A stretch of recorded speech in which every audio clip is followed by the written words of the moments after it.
poursuit Philippe Poutou.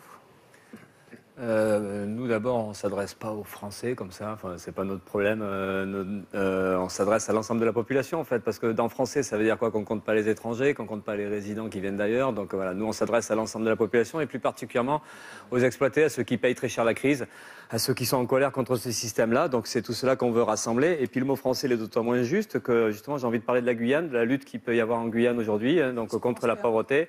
Non, mais justement, je vais dire deux mots là-dessus, contre la pauvreté, pour des services publics, pour en fait que la population puisse vivre normalement.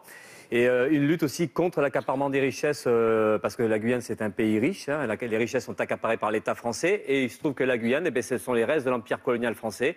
Et nous, on soutient cette lutte sociale, on soutient la couleur de la population guyanaise, mais en même temps, on pose le problème aussi du droit des peuples à l'autodétermination contre le colonialisme français, contre les restes du colonialisme français. Donc c'est pour ça que là aussi, on aurait des tas de choses à dire sur cette question de nationaliste et chauvine. Et donc, justement, l'exemple de la lutte du peuple guyanais ou de la population guyanaise, c'est pour nous un exemple. C'est un exemple qu'on peut résister aux politiques d'austérité, qu'on peut résister à l'exploitation et à l'accaparement des richesses par les capitalistes. Et cette lutte-là, elle montre aussi que donc on peut se faire entendre par la grève générale, par les occupations, par les blocages.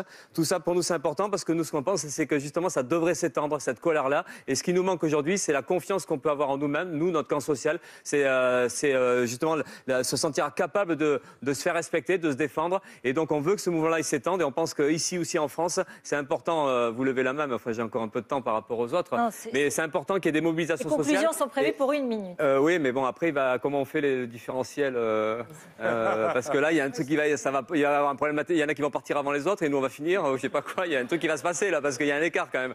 Donc, il y a des batailles sociales à mener. Et on pense qu'aujourd'hui, le partage des richesses, justement, tout ce qu'on a plus ou moins discuté ce soir, ça s'imposera par des luttes sociales. Donc en fait, voter NPA, c'est un vote utile de ce point de vue-là. C'est exprimer ça, cette perspective-là, cette perspective de revanche, cette perspective de combat social, de faire payer les riches. Et on sait qu'aujourd'hui, l'enjeu va être là, ça sera de préparer tout ça. Et donc c'est pour ça que ça va être intéressant de voter pour nous et qu'un score relativement important pour nous, ça pourra redonner confiance au camp des exploités. Benoît Hamon.